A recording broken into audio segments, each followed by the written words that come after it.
ब्राह्मण की बेटी दो। ब्राह्मण की बेटी। शरत चंद्र चट्टोपाध्याय। प्रकरण 2। ठाकुर घर से बाहर निकली जगद्धात्री दालान में बैठकर कुछ सीने प्रोने में मस्त लड़की को कुछ देर तक देखती रही और फिर बोली, बिटिया, सवेरे सवेरे यह क्या सी रही हो? दोपहर चढ़ आई है, समय की सुध ही नहीं। कब नहाओ धोगी, पूजा पाठ करोगी और फिर कब खाओ पियोगी? अभी परसों तो तुमने रोगनिवृत्त होने पर खाना प्रारंभ किया है। इतना अधिक श्रम करोगी तो दोबारा ज्वर से पीड़ित हो सकती हो। धागे को दांत से काटकर संध्या बोली, माँ, अभी बाबूजी तो आए नहीं। जानती हूँ, मुफ्त में लोगों का इलाज करने वाले तेरे बापू को समय को तथा अपन खाने पीने का ध्यान ही कहाँ रहता है। तुम्हारा साथ देने को मैं तो हूँ। तुम्हें बाबूजी की प्रतीक्षा में भूखा मरने की कोई आवश्यकता नहीं। बिना उत्तर दिए संध्या पूर्ववत काम करने लगी। चिंतित माँ ने पूछा, क्या सी रही है, कुछ पता तो चले। अनिच्छा से अस्पष्ट स्वर में संध्या बोली, कुछ नहीं, केवल 2 बटन टांक रही थी। पता है, पिता की चिंता करने वाली बेटी जो ठहरी, इसीलिए मैं अपनी धोती की बात ही नहीं करती। पिता की किस कमीज का बटन टूट गया है, किस धोती का पल्लू फट गया है और किस कपड़े में दाग लग गया है तथा कौन सा जूता गंदा हो गया है, इन सब की चिंता जितनी तू करती है, वैसी तो शायद किसी दूसरी लड़की का मिलना दुर्लभ ही होगा। किंतु मैं पूछती हूँ कि अपने बाबूजी की देखभाल के अलावा तुझे और भी कुछ करने को है या नहीं? हंसती हुई संध्या बोली, माँ, बापू तो इन सब त्रुटियों की ओर ध्यान ही नहीं दे पाते। ध्यान तो तब दें जब उन्हें लोगों का मुफ्त इलाज करने से फुर्सत मिले। अच्छा, यह बता कि क्या दूल्हे की पत्नी और पुत्री चली गई है? माँ, क्या उन्हें यह मोहल्ला छोड़कर जाना नहीं था? किस समय गई? क्या लोगों को छूकर और उनकी जाति धर्म आदि बिगाड़ कर गई या नहीं? अरे, क्या तू उठेगी नहीं, जो फिर से सीने प्रोने में जुट गई है? माँ, तुम चलो, मैं अभी आती हूँ। इस बीमारी में भी तुम्हें जो ठीक लगे वही कर। बेटी, मैं तो तुम्हें और तुम्हारे बाबूजी को कुछ कहना बेकार समझती हूँ। मैं तो इस घर से तंग आ चुकी हूँ और सास के पास काशी जाने की सोच रही हूँ। क्रोध से भरी जगद्धात्री यह कहती हुई पीतल के कलश को उठाकर पीछे के तालाब से पानी भरने चल दी। सिर झुकाकर संध्या हल्का सा मुस्करा दी। माँ की बात का उसने उत्तर ही नहीं दिया। उसकी सिलाई समाप्त हो चुकी थी। आता वह सई धागा आदि समेटकर किसी डिब्बे में रख रही थी कि उसे पिता के आने का पता चला। घर में प्रवेश करते प्रियनाथ के एक हाथ में दवाइयों का बक्सा है और दूसरे हाथ में होम्योपैथिक दवाइयों से संबंधित पुस्तकें हैं। घर में घुसते ही वह उच्च स्वर में बोले, बेटी, जरा दवा के बक्से को थामना। क्या करूं, क्या न करूं, समझ में नहीं आता। मेरी तो जान ही मुसीबत में फंसी है। झटपट उठ खड़ी हुई संध्या ने पिता के हाथ से पुस्तकें लेकर एक ओर रख दी। बरामदे में पहले से बिछी चटाई पर अपने पिता को बिठा दिया और पंख से हवा करने लगी। पिता के स्वस्थ हो जाने पर वह बोली, बाबूजी, आज इतनी देर क्यों लगा दी? देर, क्या कहती हो? मुझे तो नहाने धोने के लिए भी फुर्सत नहीं मिलती। जिस रोगी के पास नहीं जाता वही नाराज हो जाता है। असल में रोगी का विश्वास है कि प्रियनाथ की औषधि से ही उनका रोग निवृत्त हो सकता है। यह विश्वास भले ही सच्चा हो अथवा झूठा, किंतु है तो सही। फिर प्रियनाथ मुखर्जी तो एक है, चारछा तो नहीं, जो सबसे पास एक साथ जा सके। मैं अपने रोगियों से नंद मित्रा के पास जाने को कहता हूँ। भले ही वह निपुण न हो तो भी प्रैक्टिस करता है, किंतु सबका एक ही उत्तर होता है, मुखर्जी धन्वंतरी को छोड़कर किसी दूसरे के पास भला कौन जाए। अब मैं उन्हें भला क्या कह सकता हूँ? मजे की बात यह है कि नुस्खे को भी कोई रोगी याद नहीं करता। प्रतिदिन मुझे सभी रोगियों के लिए बार बार सिर खपाना पड़ता है। नुस्खे को याद रखना भी तो आसान नहीं होगा, अन्यथा सभी लोग डॉक्टर न बन जाते। संध्या बोली, बाबूजी, सब ठीक है, अब कोट कमीज उतारकर सहज को जाइए। उतारता हूँ बेटी। पहले आज की बात तो सुना। पट्टे ने बिना सोचे समझे रोगी को पल्सटिला दे डाला। प्रैक्टिस करने पर भी पट्टे ने इस दवाई के प्रभाव के बारे में विचार नहीं किया। रोगी को मुझे संभालना पड़ा।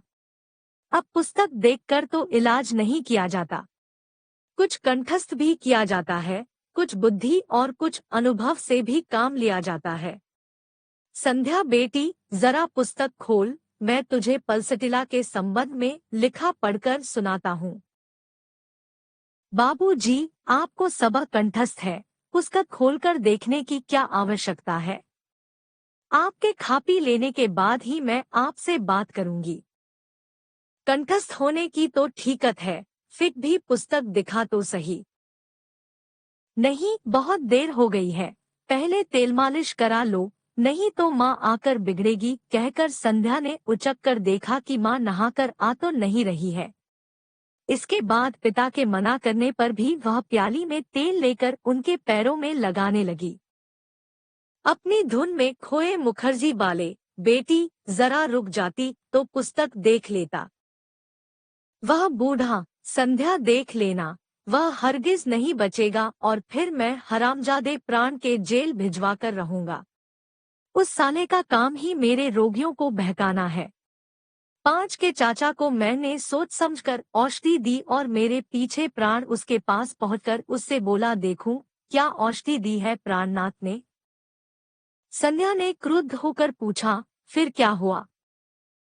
प्रियनाथ अत्यंत उत्तेजित स्वर में बोले, साला, पाजी, हरामी, गधा, मेरी दी हुई दवा को गटागट पीकर बोला, यह दवा थोड़े ही है, यह तो पानी है, इससे रोग थोड़े मिटता है।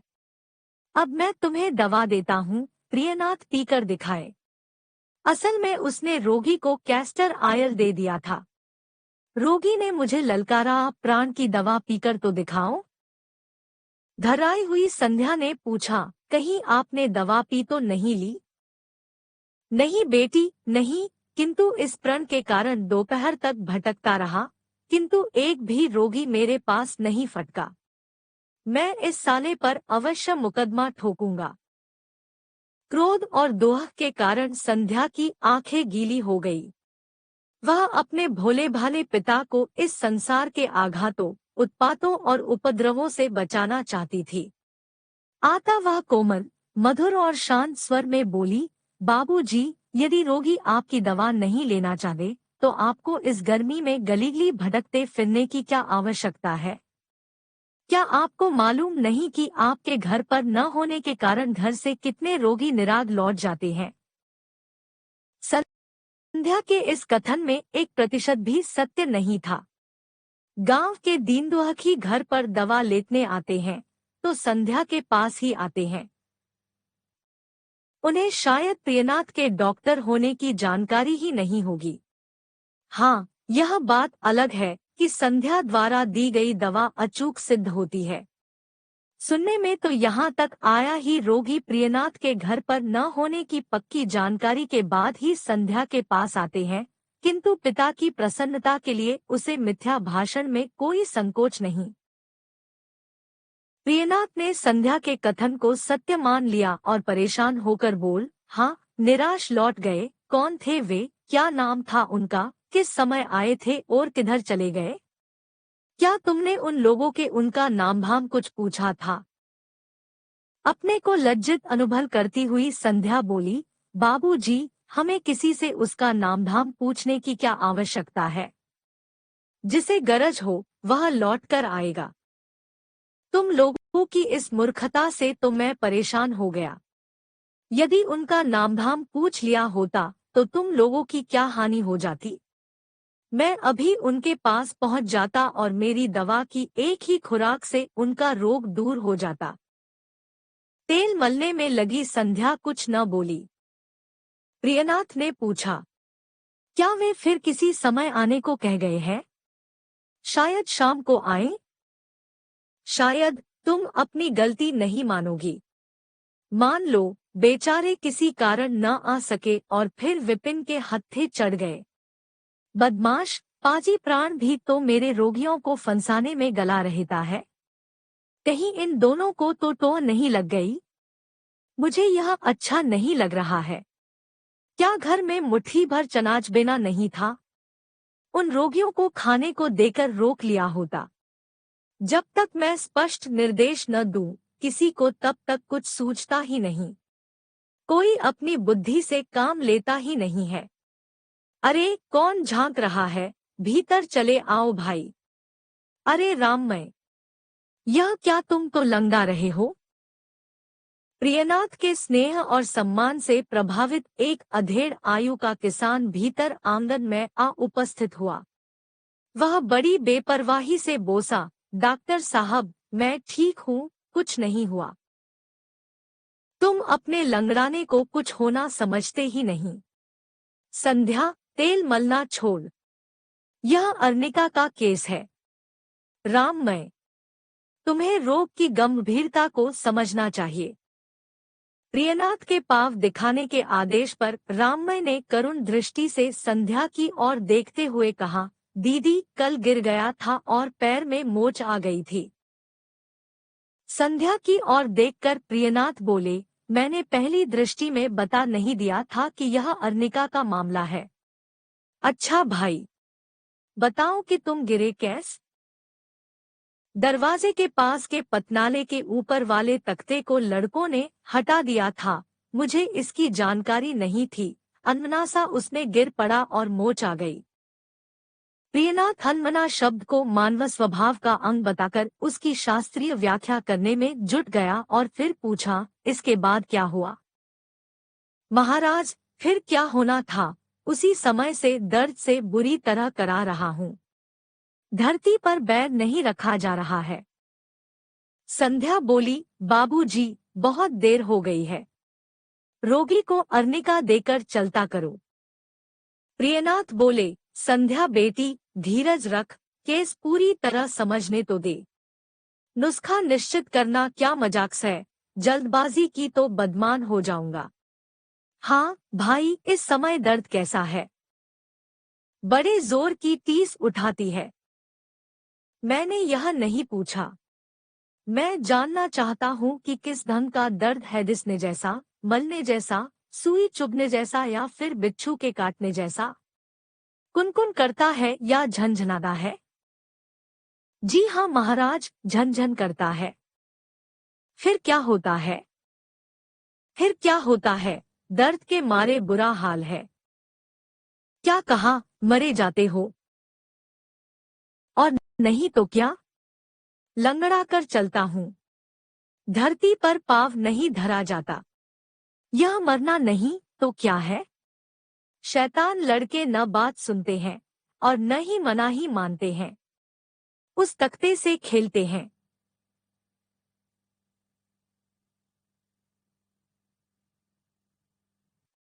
किसी और दिन फिर से गिर गया तो उठ नहीं पाऊंगा। अब बहुत पूछताछ होली, मुझे काफी काम है। दवा दीजिए ताकि मैं चलूं। संध्या बोली, बाबूजी, 2 बूंद अर्निका दे दूं? हंसकर प्रियनाथ ने कहा, नहीं बेटी, यह अर्निका का केस नहीं है। विपिन शायद यही दवा देता। यह तो एकोनाइट का केस है। इसे 4 बूंद एकोनाइट दे दो। आश्चर्य से दोनों आंखें फड़कर संध्या बोली, एकोनाइट? हाँ बेटी, इसे मरने का डर है। आता मुझे यही दवा ठीक लगती है। महात्मा हेरिंग कहते हैं रोगी का इलाज करना चाहिए। मृत्यु भय को मिटाने की दवा एकोनाइट है। विपिन हरामजादा इस अंतर और गहराई को क्या समझेगा? फिर भी हरामजादा अपने को कविराज समझता मानता है। राम में शीशी लेकर संध्या के साथ जाओ। इस दवा को 2-2 घंटे के बाद केवल 4 बार लेना। यदि प्राण दवा दिखाने को कहे तो उसके हाथ में शीशी बिल्कुल न देना। यह बदमाश दवा पी जाएगा और खाली बोतल में दवा के नाम अरंडी का तेल भर देगा। सनू। राममय को दवा देने के लिए खड़ी हुई संध्या पिता के मुंह से पेट में मरोड़ उठने की शिकायत सुनकर बोली, लगता है कि आपने सारा कैस्टर ऑयल पी लिया है। नहीं बेटी नहीं, पहले लोटा तो पकड़ा। संध्या ने दृढ़ स्वर में पूछा, बाबूजी, आप सच सच क्यों नहीं बताते? अरे छोड़ इस बहस को, पहले लोटा पकड़ा।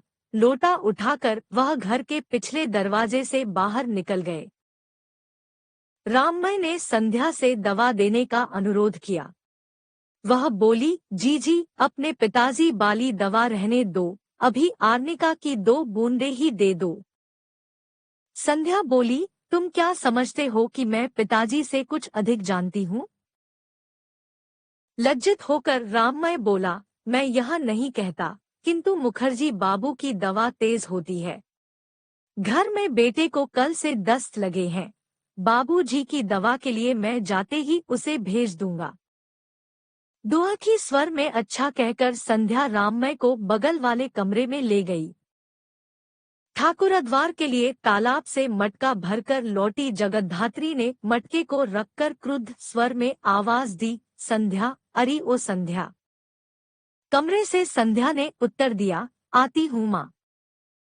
जगद्धात्री बोली, अरे तेरे बाबूजी अभी तक लौट है या नहीं? नहीं लौटे तो क्या आज भी ठाकुर जी की पूजा बंद रहेगी? बाहर आकर संध्या बोली, बाबूजी तो काफी देर से आ गए हैं। तो फिर ताला पर क्यों नहीं दिखे? संध्या अपने पिता के स्वभाव जानती थी कि वह दौड़कर किधर चले गए हैं, किंतु सोचकर बोली, हो सकता है कि वह आज नहाने के लिए नदी पर चले गए हों। काफी देर हो गई है, अब तो लौटने वाले ही होंगे। जगद्धात्री को विश्वास नहीं आया। वह और भी अधिक उत्तेजित हो उठी और क्रुद्ध स्वर में बोली, तुम्हारे पिताजी से तो मैं बेहद परेशान और तंग आ चुकी हूँ। मेरी सहन शक्ति चुक गई है। अब उन्हें कहो या तो वह कहीं चले जाए, नहीं तो मैं ही कहीं चलती बनूंगी। कितनी बार कहा था कि पुजारी जी आज नहीं आएंगे, आता जल्दी से आ जाइएगा, किंतु इनके कान पर जू तक नहीं रेंगती। बेटी सोच, अभी तक ठाकुर जी का स्नान नहीं हुआ। जानती है इन्होंने कल क्या किया? विराट नाई का सारा ब्याज माफ कर दिया और मूल के चुकाता होने की रसीद लिख दी। घर आई हुई संध्या ने पूछा, माँ तुम्हें कैसे पता चाल? जगद्धात्री बोली, भौजाई के साथ तालाब पर नहाने आई विराट की बहन ने बताया है। हंसकर संध्या बोली, माँ सुना है कि भाई बहन में झगड़ा चल रहा है। तुम्हें भड़काने के लिए लड़की ने झूठ बोल दिया होगा। रुष्ट हुई जगद्धात्री बोली, संध्या तू सभी मामलों में अपने पिता का बचाव क्यों करती है? सारी बात सुन। घर में किसी के बीमार होने की झूठी बात बोलकर विराट नाई तेरे पिता को बुला ले गया। इन्हें धन्वंतरी कहकर इनकी खूब आवभगत की। जमींदार और दानवीर कर्ण कलयुग का बलि कहकर इन्हें फुला फुला कर कुप्पा बना दिया। उसके मुंह से अपनी प्रशंसा सुनकर यह लोटपोट होते जा रहे थे। बस उसने मौका देखकर विनती की और फिर क्या था, जोश में आकर इन्होंने उसका मनचाहा कर दिया। पति के ऐसे पागलपन को देखकर गले में गागर बांधकर नहीं में डूब मरने का मन करता है। आजकल तो इनकी बेपरवाही की हद हो गई है। अब बेटी तू ही बता कि इस स्थिति में मैं किस प्रकार घर गृहस्थी चला सकती हूँ? संध्या ने पूछा, माँ विराट पर कितना ऋण था?